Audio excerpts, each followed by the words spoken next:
Naše bodové výsledky, takže tým, čo mám v ruke, sa budem aj riadiť. Rozhodovali doplnkové kritéria aj o poradí na druhom mieste, pretože obaja majú po 43 bodov, ale na základe buď miestnych pravidel alebo reglementu súťaže je poradie také, aké je. Tretie miesto v tejto kategórii si odniesie domov do Novej Dubnice Ondrej Hort.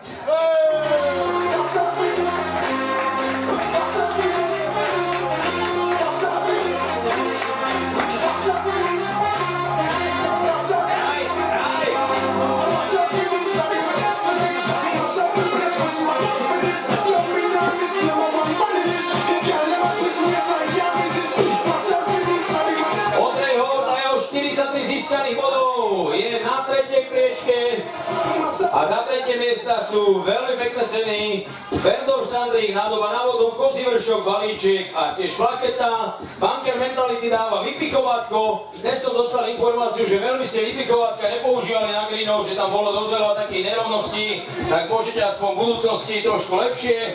To bude poukaz Delaware Platinum a od Golf USA máme oba na topánky, darčekové balenie piva Urpiner, to je sada za tretie miesta. Teraz ju má Ondrej Hort, druhý v tejto kategórii a teda strieborný s rovnakými bodmi, ale s lepším práve tým doplnkovým kritériom je Vladimír Matuščín.